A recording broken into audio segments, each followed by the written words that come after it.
Jeremy, those are some of the bigger names, but you also named some others that are less well known. You mentioned two, Ivo Daalder and Michele Flournoy, both of whom were associated with the neoconservative project for the New American Century. Right. I mean, many of these people. I mean, you have at the top of the list, you have Dennis Ross, who was both George H.W. Bush and Bill Clinton's Middle East envoy, and Martin Indyk. Both of them work very closely with AIPAC as well as the Project for a New American Century. Michele Flournoy, who's one of the people that down the line maybe tapped as the first female defense secretary, also working with the Project for a New American Century, and in fact authored a paper that is said to have reframed Obama's perspective on Iraq, backing him off of the total withdrawal rhetoric and looking more at a sort of residual force, downsized, rebranded occupation. One of the people that David mentioned, Sarah Sewall, who comes from the Carr Center at Harvard, in addition to the work that David talked about, we have to remember that Sarah Sewall is someone who has collaborated with General David Petraeus in rebranding American counterinsurgency doctrine. She wrote the introduction to the U.S. Army Field Manual's republication of the U.S. Army Counterinsurgency Manual. This is a manual that is based on deception, lies, shadow warfare, paramilitary warfare, and she's been criticized by progressives and other academics for collaborating with the military in developing how to make a better, more effective war machine that also can be spun in human rights circles as, well, softer than that of George W. Bush. I mean, really what we're talking about here is not just Bush light, but an extension of the sort of militaristic, belligerent foreign policy that has been a staple of the U.S. machine for all of our lifetimes. David Corn, your response, you have a different take on Sarah Sewall, for example. Well, I do, and I do think that right now, you know, there is cause for concern. But if you look at what Obama said on the campaign trail and the direction he talked about he wanted policy to go in, it is, you know, radically different than under the Bush years. Listen, I was on the front lines, and when it came to, you know, raising questions about the path to war, and I looked very closely at what Joe Biden did. Now, I don't defend what Joe Biden did in terms of what Jeremy said, but again, he had a different position than Hillary Clinton. Well, Hillary Clinton was off, you know, was basically, you know, throttle up, you know, all speed ahead in terms of the resolution. Biden did try and failed, but he did try to, and mainly was undermined by Dick Gephardt in the House, but he did try to put it forward a different resolution that would have made it harder for Bush to have gotten the authority to go to war, and that would have been far more deferential to UN inspections and far more supportive. Now, at the end of the day, it didn't go as far as I would have wanted it to have gone, and of course, it didn't succeed. But there is a degree of nuance even amongst the old guard, and so and you know, and there are some people who've admitted to making mistakes. There are some people who've talked about how things went wrong and been more forthright about it than others. But it's true, the Democratic policy establishment, by and large, were complicit. We're complicit in this war in Iraq. And Obama has clearly made the decision that he's, you know, when he picked Biden, for instance, that he wasn't going to, you know, cut them all out. After all, the party had nominated 4 years ago, in John Kerry, somebody who had actually voted for that resolution that allowed Bush to invade Iraq.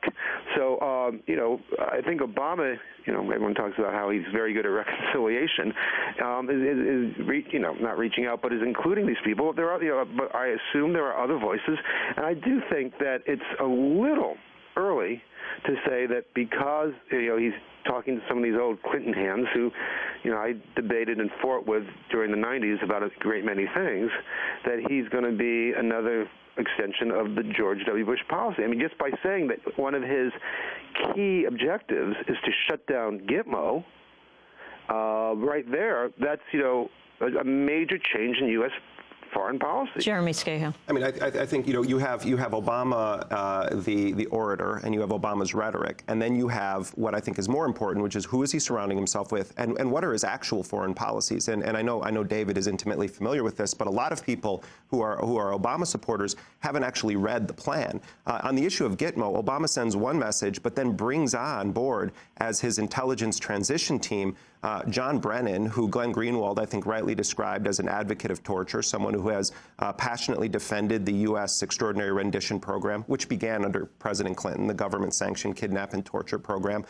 Jamie Mishik as well, another person who has spoken out in favor of these harsh interrogation tactics, as they're called. So you have the stated policy, and then you have the people and their track records, and I think history best qualifies us to speak about what's actually going to happen. But while he does call for shutting down Guantanamo, there are very hawkish components to the Obama plan. He has credited himself with calling for a surge in Afghanistan and saying that President Bush and John McCain followed his lead. He believes in a paramilitarization of the war on drugs in Central and Latin America. He is not going to shut down these private contractors that have made these offensive wars of aggression possible. His Iraq plan is a downsized, rebranded version of the Bush plan through his residual force operations. And then the position that he laid out at AIPAC, where he talked about Jerusalem must remain undivided.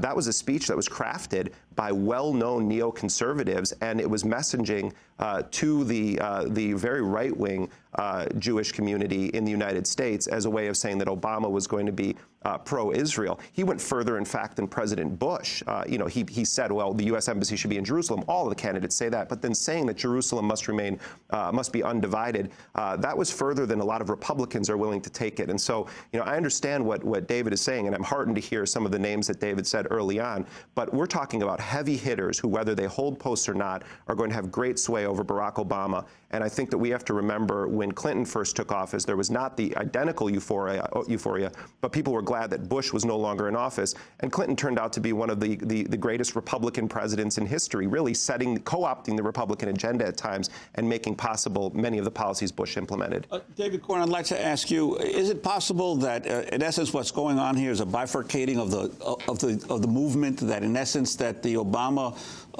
campaign is developing a hawkish foreign policy, and while at the same time making changes on domestic policy? A lot of the people that you mentioned that are progressive are more domestically oriented, with the exception of the financial crisis, which still to be determined who he's going to name to run the financial aspect of his administration, but that he could in essence be trying to bifurcate his movement.